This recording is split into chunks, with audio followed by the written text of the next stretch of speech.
नमस्कार दोस्तों, मैं अर्जुन आपका स्वागत करता हूँ हिस्ट्री बाय अर्जुन के यूट्यूब चैनल में। तो दोस्तों, आज की हमारी क्लास है पश्चिमी तटीय मैदान के बारे में। हम भारत के पठारों के बारे में जो है आज की हमारी क्लास है। तो दोस्तों, वीडियो को अंत तक जरूर देखना ताकि सभी क्वेश्चन जो है आपको आसानी से याद हो जाएं। साथ ही दोस्तों, अगर आप हमारे चैनल पर पहली बार आएँ तो हमारे चैनल को भी सब्सक्राइब कर लीजिएगा।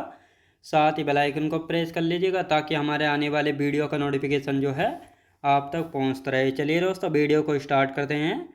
तो आज की क्लास में हम जानने वाले हैं दोस्तों भारत के पठार एवं पश्चिमी तटीय मैदान के बारे में। और कल की क्लास में हम पढ़ रहे थे पूर्वी घाट पर्वत के बारे में, जिनमें से हमारे कुछ पॉइंट जो है रह गए हैं पूर्वी घाट पर्वत के। पहले हम इनको कंप्लीट कर लेते हैं और उसके बाद जो है पश्चिमी तटीय मैदान को और भारत के पठारों के बारे में अच्छे से जानेंगे। तो लिखना स्टार्ट करते हैं दोस्तों। यहाँ पे पूर्वी घाट पर्वत की दूसरी सबसे ऊंची चोटी, पूर्वी घाट पर्वत की पूर्वी घाट पर्वत की सबसे ऊंची चोटी। तो सबसे ऊंची चोटी की यदि बात की जाए तो कौन सी हो जाती है? महेंद्रगिरी। सबसे ऊंची नहीं होगी दोस्तों, यहाँ पे होगी दूसरी सबसे ऊंची। तो लिखते हैं इसको सेकंड सबसे ऊंची। तो दूसरी सबसे ऊंची है, आपको अच्छे से पता होना चाहिए, महेंद्रगिरी है, जिसकी हाइट की हम बात करते हैं तो इसकी हाइट हो जाती है 1500 मीटर। तो ये आपको अच्छे से पता होना चाहिए। और साथ ही दोस्तों, पूर्वी घाट पर्वत जो है कोरोमंडल तट के समानांतर है। पूर्वी घाट पर्वत कोरोमंडल कोरोमंडल तट के समानांतर है। तट के समानांतर समानांतर है, याद रखें दोस्तों, समानांतर है। तो ये आपको अच्छे से पता होना चाहिए। अब आते हैं दोस्तों यहाँ पे नीलगिरी पहाड़ी के बारे में बात कर लेते हैं। नीलगिरी पहाड़ी, नीलगिरी पहाड़ी। तो दोस्तों, यहाँ पे हम नीलगिरी पहाड़ी की यदि बात की जाए तो इसके विस्तार की हम बात कर लेते हैं। नीलगिरी पहाड़ी का विस्तार जो है 3 राज्यों में है। तो कौन कौन से 3 राज्यों में? कर्नाटक, केरल व तमिलनाडु। याद रखें दोस्तों, तमिलनाडु। यानी इन 3 राज्यों में जो है इसका क्या है दोस्तों? नीलगिरी पहाड़ी का विस्तार। अब यहाँ पे हम बात करते हैं इस नीलगिरी की पहाड़ी पर जो है एक पर्यटक स्थल जिसको हम हिल स्टेशन भी कहते हैं, तो ये यहाँ पे पड़ता है, जिसका नाम है उदक मंडल या ऊटी। उदक मंडल या ऊटी, याद रखें दोस्तों, उदक मंडल या ऊटी जो है यहाँ पे पड़ता है। तो ये आपको अच्छे से पता होना चाहिए। अब दोस्तों, यहाँ पे हम बात करते हैं सबसे ऊंची चोटी कौन सी है। तो यहाँ पे सबसे ऊंची चोटी है दोदा बेट्टा, लिखेंगे दोदा बेट्टा। याद रखें दोस्तों, दोदा बेट्टा, जिसकी हाइट है 2637 मीटर और ये तमिलनाडु में स्थित है। याद रखें दोस्तों, तमिलनाडु में जो है स्थित है। तो ये आपको अच्छे से याद रखना है। और साथ ही दोस्तों, दक्षिण भारत या प्रायद्वीपीय भारत की दूसरी सबसे ऊंची चोटी है दक्षिण भारत या प्रायद्वीपीय भारत की सबसे ऊंची चोटी, सबसे ऊंची चोटी है। तो ये आपको अच्छे से याद रखना है। अब दोस्तों, यहाँ पे हम बात करते हैं, यहाँ पर जो है टोडा जनजाति रहती है। टोडा जनजाति, टोडा जनजाति कहाँ पर रहती है? तो ये नीलगिरी पहाड़ी पर रहती है, जो कि भैंस पालती है। याद रखें दोस्तों, भैंस पालती है। तो ये क्वेश्चन पूछ लिया जाता है कौन सी जनजाति जो है भैंस पालती है, तो टोडा जनजाति पालती है, जो कि नीलगिरी पहाड़ी पर रहती है। पश्चिमी घाट और पूर्वी घाट पर्वत के मिलान बिंदु पर स्थित है। तो इस पॉइंट को भी यहाँ पे हम लिख लेते हैं। पश्चिमी घाट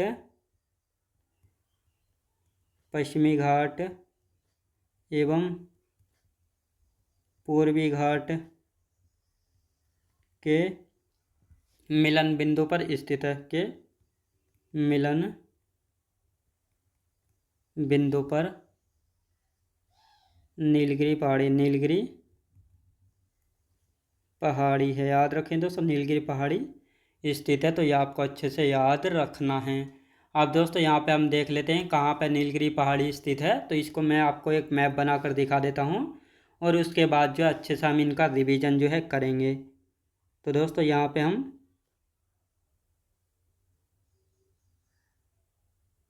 तो ये हमने एक मैप जो है बना लिया है। अब यहाँ पे हम बात करने वाले हैं दोस्तों, यहाँ पे है ये क्या है, ये तो हो गया केरल, आप सभी को पता है। अब दोस्तों यहाँ पे पड़ गया ये तमिलनाडु, और ये पड़ गया कर्नाटक। याद रखें दोस्तों, ये हो गया कर्नाटक। तो अब पहले लिखते हैं दोस्तों, ये है तमिलनाडु, तमिलनाडु। और यदि इसकी हम बात करेंगे तो ये हो गया केरल, और यदि इसकी बात करेंगे तो ये हो गया कर्नाटक, ये कर्नाटक हो गया। अब दोस्तों यहाँ पे हम बात करते हैं तो यहाँ पे है इन तीनों के बिंदु पे, यहाँ पे तो ये है नीलगिरी पहाड़ी, नीलगिरी गिरी पहाड़ी। तो इन तीनों के सीमा पर स्थिति है, इसीलिए जो है नीलगिरी पहाड़ी का जो है इन तीनों राज्यों में जो है विस्तार है। तो ये आपको अच्छे से याद रखना है। और साथ ही दोस्तों यहाँ पे हम बात करते हैं, यहाँ पे पड़ती है, यहाँ पे है, यहाँ पे कौन सी पहाड़ी है, ये पड़ती है दोस्तों अन्नामलाई हिल। तो इसको लिख लेते हैं अन्नामलाई पहाड़ी, भी आपको अच्छे से पता लग गया होगा ये कहाँ पे पड़ती है। तो अब पहले इनका रिवीजन कर लेते हैं, फिर तटीय मैदान के बारे में जो अच्छे से जानेंगे। तो दोस्तों यहाँ पे हम बात करने वाले हैं कि पूर्वी घाट पर्वत की सेकंड यानी दूसरी सबसे ऊंची चोटी कौन सी है, महेंद्रगिरी है, जिसकी हाइट है 1500 मीटर। तो ये मैप बना के मैं आपको दिखा देता हूँ। तो दोस्तों ये पड़ता है, ये है पश्चिमी घाट पर्वत और ये है पूर्वी घाट पर्वत, याद रखेंगे। ये है पूर्वी घाट पर्वत,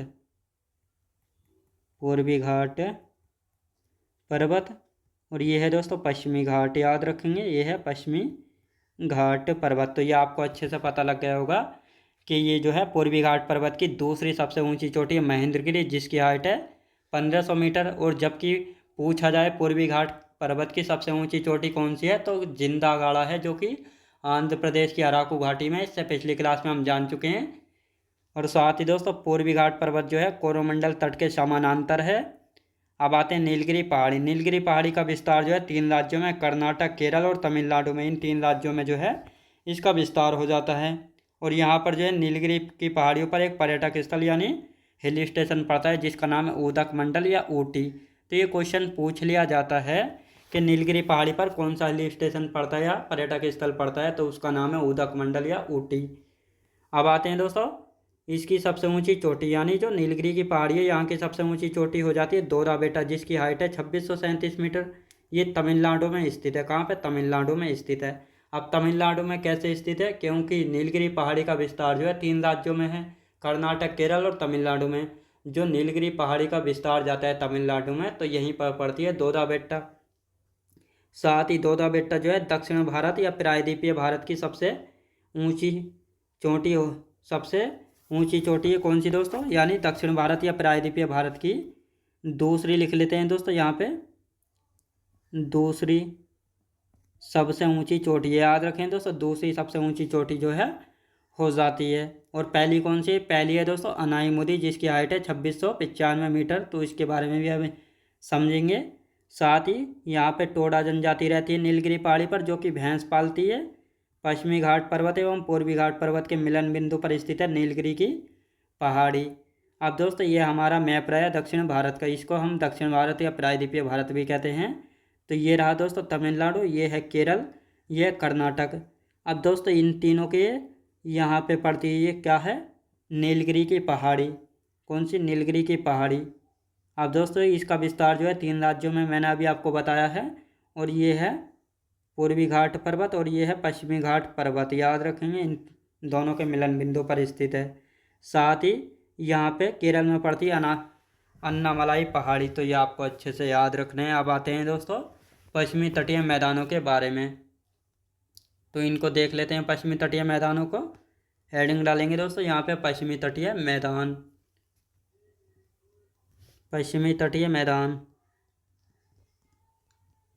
पश्चिमी तटीय मैदान, पश्चिमी तटीय मैदान के बारे में यदि बात की जाए तो दोस्तों पश्चिमी तटीय मैदान को जो है हम 3 भागों में बांट लेते हैं, कोंकण तट, कन्नड़ तट और मालाबार तट।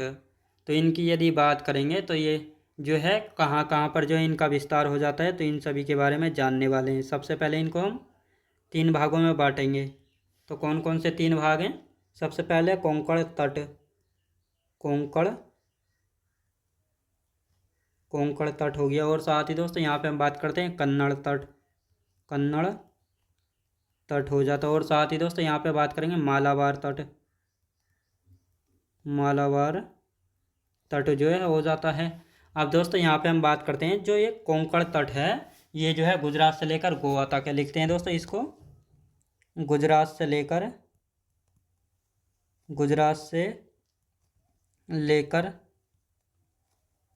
गोवा तक विस्तार है दोस्तों कोंकण तट, याद रखेंगे दोस्तों। अब आते हैं कन्नड़ तट की।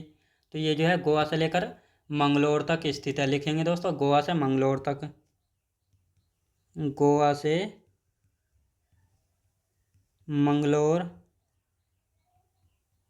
मंगलोर तक विस्तार है कन्नड़ तट का। अब आते हैं दोस्तों यहाँ पे मालाबार तट के बारे में।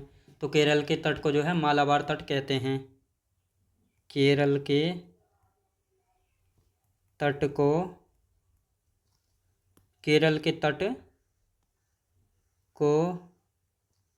मालाबार तट कहते हैं। तो ये आपको पता होना चाहिए, जो केरल का तट है इसको मालाबार तट जो है कहते हैं। तो अब इसको हम यहाँ पे एक मैप बना के देख लेते हैं और इसके बाद जो है अच्छे से इसको समझेंगे।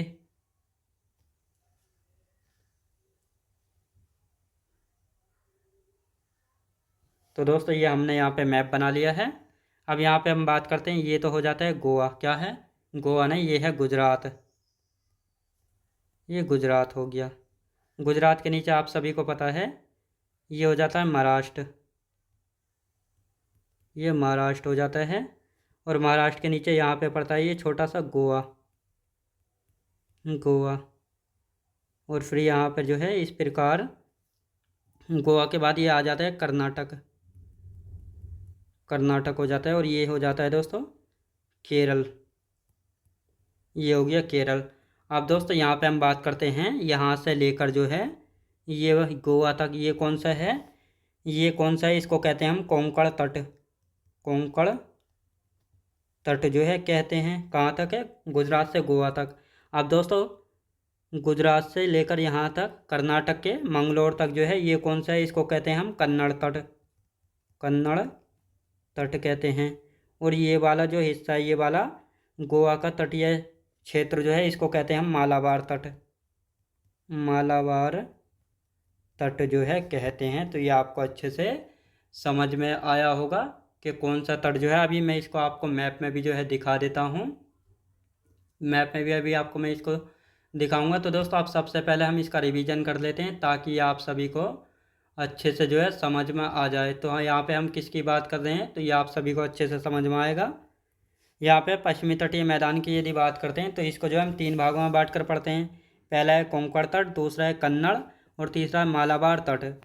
कोंकण तट की यदि बात की जाए तो गुजरात से लेकर जो है गोवा तक जो तटीय क्षेत्र पड़ता है इसको हम कहते हैं कोंकण तट। कन्नड़ तट की बात करेंगे तो गोवा से लेकर कर्नाटक के मंगलोर तक का जो तट है इसको कहते हैं हम कन्नड़ तट। मालाबार तट की यदि बात करेंगे तो केरल के तट को जो है मालाबार तट कहते हैं, यानी जो केरल का समुद्री क्षेत्र है इसको हम मालाबार तट जो है कहते हैं। तो ये आपको अच्छे से दिखाई दे रहा होगा दोस्तों, ये वाला जो क्षेत्र है ये है गुजरात, ये महाराष्ट्र और ये छोटा सा हो गया गोवा, और गोवा के पीछे से लेकर यहाँ तक हो जाता है कर्नाटक, फिर ये वाला हिस्सा है केरल। तो अब इनके तट देखते हैं। तो दोस्तों गोवा से लेकर गुजरात तक कोंकण तट, गोवा से लेकर कर्नाटक के मंगलोर तक है कन्नड़ तट, और साथ ही दोस्तों केरल के समुद्री क्षेत्र को मालाबार तट जो है कहते हैं। तो ये आप सभी को अच्छे से समझ में आया होगा। अब दोस्तों यहाँ पे हम बात करते हैं पूर्वी तटीय मैदानों के बारे में। तो इसको यहाँ पे हम लिख लेते हैं एक करके। पूर्वी तटीय मैदान यानी कृष्णा गोदावरी डेल्टा से कन्याकुमारी तक जो है फैला है। और साथ ही कोरोमंडल तट की यदि बात करेंगे तो आंध्र प्रदेश तमिलनाडु के तट को कोरोमंडल तट कहते हैं। तो ये आपको अच्छे से याद रखना है। साथ ही यहाँ पे हम बात करते हैं सर्दियों के दौरान उत्तर पूर्वी मानसून के कारण तमिलनाडु या कोरोमंडल तट पर जो है वर्षा होती है। क्वेश्चन ये पूछ लिया जाता है, तो इन तीनों पॉइंटों को यहाँ पे हम लिख लेते हैं और उसके बाद जो है पठारों के बारे में जो है अच्छे से जानेंगे। तो लिखना स्टार्ट करते हैं एक एक पॉइंट करके। पूर्वी तटीय मैदान के बारे में। पूर्वी तटीय मैदान। पूर्वी तटीय मैदान की यदि बात की जाए तो कृष्णा गोदावरी, कृष्णा गोदावरी, कृष्णा गोदावरी डेल्टा से लेकर डेल्टा, कृष्णा गोदावरी डेल्टा से कन्याकुमारी, कन्याकुमारी तक फैला है। कन्याकुमारी तक फैला है। कन्याकुमारी तक जो है फैला है। तो ये आपको अच्छे से याद रखना है। आप दोस्तों यहाँ पे हम बात करेंगे कोरोमंडल तट के बारे में। कोरोमंडल तट। कोरोमंडल तट की यदि बात की जाए तो आंध्र प्रदेश प्लस तमिलनाडु के तट को कोरोमंडल तट कहते हैं। कोरोमंडल तट कहते हैं। क्या कहते हैं? कोरोमंडल तट जो है कहते हैं। तो ये आपको अच्छे से याद रखना है। आप दोस्तों यहाँ पे एक नोट बना के हम लिख लेंगे। नोट की यदि बात की जाए यानी सर्दियों के समय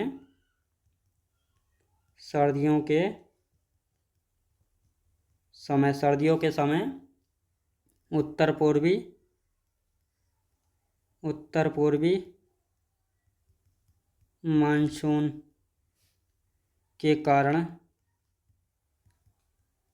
पूर्वी मानसून के कारण तमिलनाडु या कोरोमंडल तट पर वर्षा होती है। कोरोमंडल तट पर वर्षा होती है। तो ये आपको अच्छे से याद रखना है। आप दोस्तों यहाँ पे हम बात करते हैं उत्तरी सरकार तट के यदि बात की जाए तो कृष्णा गोदावरी डेल्टा के उत्तर में आंध्र प्रदेश व उड़ीसा का जो तटीय क्षेत्र है इसको हम कहते हैं उत्तरी सरकार तट जो है कहते हैं। तो इस पॉइंट को यहाँ पे हम लिख लेते हैं। लिखेंगे दोस्तों उत्तरी सरकार तट के बारे में यहाँ पे हम बात करने वाले हैं। उत्तरी सरकार तट। तो उत्तरी सरकार तट की दोस्तों यहाँ पे हम बात करने वाले हैं। लिखेंगे कृष्णा गोदावरी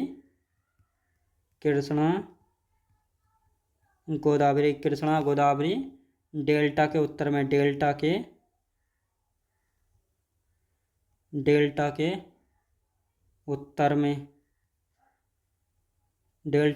में आंध्र प्रदेश व उड़ीसा का तटीय प्रदेश। उड़ीसा का तटीय प्रदेश को उत्तरी सरकार तट जो है कहते हैं। तो ये आपको अच्छे से याद रखना है। अब दोस्तों यहाँ पे हम बात करने वाले हैं। तो पहले जो है सबसे पहले हम बात करेंगे, इनका हम रिवीजन कर लेते हैं और उसके बाद जो हम भारत के पठारों के बारे में अच्छे से जानेंगे। तो दोस्तों उत्तर पूर्वी यहाँ पे हम बात करते हैं पूर्वी तटीय मैदान के बारे में। तो कृष्णा गोदावरी डेल्टा से लेकर कन्याकुमारी तक फैला है। तो जो पूर्वी तटीय मैदान है ये कहाँ से कहाँ तक है? तो कृष्णा गोदावरी डेल्टा से लेकर कन्याकुमारी तक फैला और ये कन्याकुमारी कहाँ पे है? तमिलनाडु में। कोरोमंडल तट की यदि बात करते हैं तो आंध्र प्रदेश व तमिलनाडु के तट को जो है कोरोमंडल तट कहते हैं। यानी जो आंध्र प्रदेश व तमिलनाडु का जो समुद्री क्षेत्र है तो उसको हम कहते हैं कोरोमंडल तट। साथ ही एक नोट लिख लेते हैं, सर्दियों के समय उत्तर पूर्वी मानसून के कारण तमिलनाडु या कोरोमंडल तट पर जो है वर्षा होती है। उत्तरी सरकार तट जो है कृष्णा गोदावरी डेल्टा के उत्तर में आंध्र प्रदेश व उड़ीसा का तटीय प्रदेश होता है। तो इसको उत्तरी सरकार तट जो है कहते हैं। तो ये आपको अच्छे से याद रखना। अब दोस्तों यहाँ पे हम हेडिंग डाल लेते हैं, भारत के प्रमुख पठार यानी प्लेटियो के बारे में जो है जानने वाले हैं। तो आप दोस्तों सबसे पहले यहाँ पे हम हेडिंग डाल लेते हैं भारत के प्रमुख पठार के बारे में। भारत के प्रमुख पठार। भारत के प्रमुख पठार, भारत के प्रमुख पठार यानी प्लेटियो की यदि बात की जाए दोस्तों, यहाँ पे हम बात करने वाले हैं। तो सबसे पहले हम बात करेंगे पठार यानी प्लेटियो क्या होता है, पठार होता क्या है। तो पठार की डेफिनेशन लिख लेते हैं पहले दोस्तों। पठार की यदि बात की जाए तो पृथ्वी से ऊंचे उठे हुए भाग को जो है क्या कहते हैं, उसको कहते हैं हम पठार। साथ ही पठार पर्वतों जितने ऊंचे नहीं होते हैं। पूरी धरती पर जो है 33% भाग पर जो है पठारों का विस्तार जो है पाया जाता है। और साथ ही पठारों का जो ऊपरी भाग होता है वह चौड़ा और सपाट होता है। साथ ही सागर तल से जो है ऊंचाई इनकी 600 मीटर तक जो है होती है। तो ये आपको अच्छे से पता होना चाहिए। तो इनको यहाँ पे हम लिख लेते हैं और इसके बाद जो है आगे की चर्चा जो है यहाँ पे करेंगे। जैसे छोटा नागपुर का पठार हो गया और साथ ही दोस्तों रांची का पठार है, इन सभी के बारे में एक एक करके जो है हम जानने वाले हैं। तो यहाँ पे अब लिखना स्टार्ट करते हैं। इन सारे पॉइंटों को लिखते हैं दोस्तों। पृथ्वी से ऊंचे उठे हुए ऊपर भाग होते हैं। पृथ्वी से ऊंचे उठे पृथ्वी से ऊंचे उठे हुए भाग को जो है क्या कहते हैं, पठार जो है कहते हैं। और साथ ही लिखेंगे दोस्तों यहाँ पे पठार पर्वतों जितने ऊंचे नहीं होते हैं, पर्वतों जितने ऊंचे नहीं होते हैं, पर्वतों जितने ऊंचे जो है नहीं होते हैं। और साथ ही दोस्तों यहाँ पे हम बात करेंगे पूरी धरती पर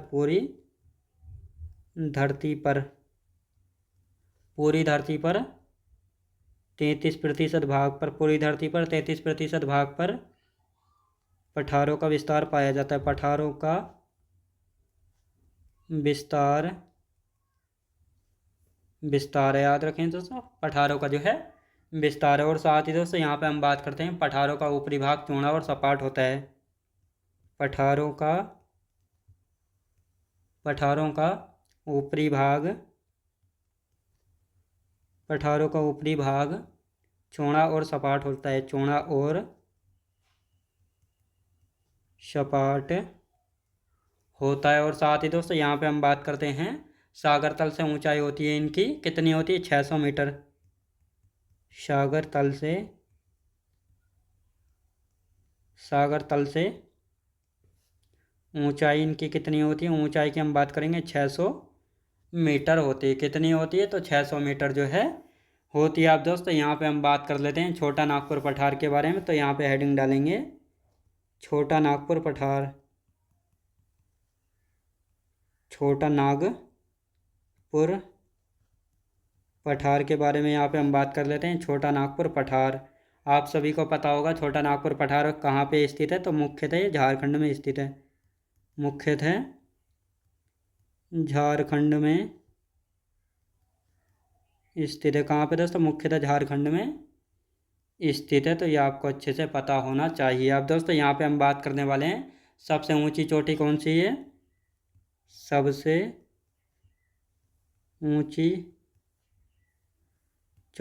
ऊंची चोटी की यदि बात की जाए तो पारसनाथ है। कौन सी दोस्तों, पारसनाथ। तो ये आपको पता होना चाहिए पारसनाथ है, जिसकी हाइट कितनी है 1350 मीटर से लेकर 1366 मीटर। तो दोनों में से कोई सी भी लिखी मिल सकती है, लगभग में इतनी है। तो ये आपको अच्छे से याद रखना है। पारसनाथ का अन्य नाम है सम्मेद शिखर, अन्य नाम सम्मेद शिखर याद रखें दोस्तों, सम्मेद शिखर। तो ये आपको अच्छे से पता होना चाहिए। और साथ ही दोस्तों यहाँ पे हम बात करते हैं, ये स्थान जो है गिरिडीह जिला झारखंड में स्थित है। ये स्थान कहाँ पे स्थित है, गिरिडीह जिला झारखंड में, गिरिडीह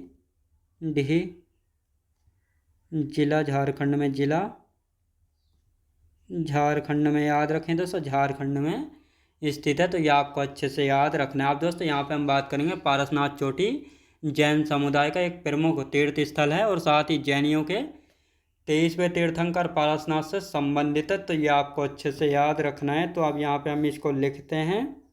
यहाँ पे हम बात करने वाले हैं पारसनाथ चोटी।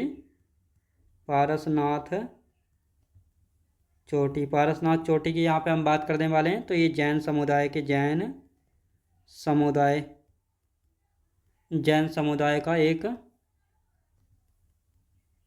प्रमुख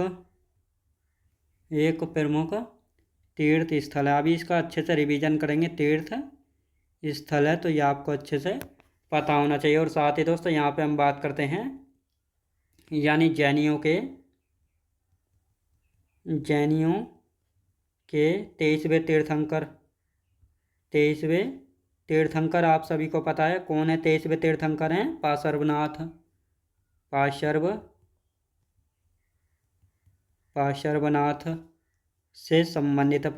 से संबंधित है, तो ये आपको अच्छे से याद रखना है। अब दोस्तों यहाँ पे हम बात करते हैं यानी छोटा नागपुर पठार की सबसे लंबी नदी कौन सी है? दामोदर नदी है। लिखते हैं छोटा नागपुर पठार की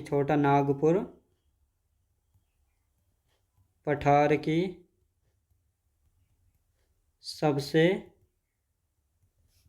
लंबी नदी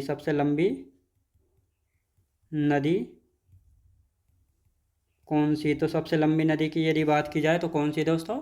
दामोदर नदी। दामोदर नदी, तो ये आपको अच्छे से याद रखना है। आप पहले दोस्तों हम इसका रिवीजन करते हैं, फिर आगे की चर्चा करेंगे। तो भारत के प्रमुख पठार यानी सबसे पहले पठार यानी प्लेट्यू, तो पृथ्वी से ऊंचे उठे हुए भाग होते हैं। याद रखें दोस्तों, यानी पृथ्वी से जो है ऊंचे उठे हुए भाग हैं कौन से दोस्तों? ये पठार। साथ ही पठार की यदि बात की जाए तो यहाँ पे हम बात करने वाले हैं दोस्तों पठार की यदि बात करेंगे तो ये जो है पर्वतों जितने ऊंचे नहीं होते हैं, और साथ ही पृथ्वी धरती पर जो है यानी पूरी धरती पर 33% भाग पर जो है पठारों का विस्तार, और साथ ही पठारों का जो ऊपरी भाग होता है वह चौड़ा और सपाट जो है होता है। तो ये आपको अच्छे से याद रखना है। साथ ही सागर तल से इनकी ऊंचाई होती है 600 मीटर, लगभग कितनी? 600 मीटर। अब आते हैं छोटा नागपुर पठार की यदि बात करेंगे तो छोटा नागपुर मुख्यतः जो है झारखंड में स्थित है। यहाँ की सबसे ऊंची चोटी हो जाती है पारसनाथ, जिसकी हाइट कितनी है दोस्तों? 1350 मीटर या 1366 मीटर के लगभग जो इसकी हाइट हो जाती है। तो दोनों में से कोई सा भी जो है पूछ लिया जाता है। साथ ही इसका अन्य नाम क्या है? पारसनाथ का सम्मेद शिखर इसका अन्य नाम है। और ये पारसनाथ जो है इसका स्थान यानी कहाँ पर स्थित है? तो स्थान की बात करेंगे गिरिडीह जिले झारखंड में स्थित है। पारसनाथ चोटी जो है जैन समुदाय का एक प्रमुख तीर्थ स्थल जो है इसको माना जाता है। और साथ ही जैन धर्म के लोग जो हैं इनके 23वें तीर्थंकर थे पार्श्वनाथ, इनसे संबंधित जो इसको माना जाता है।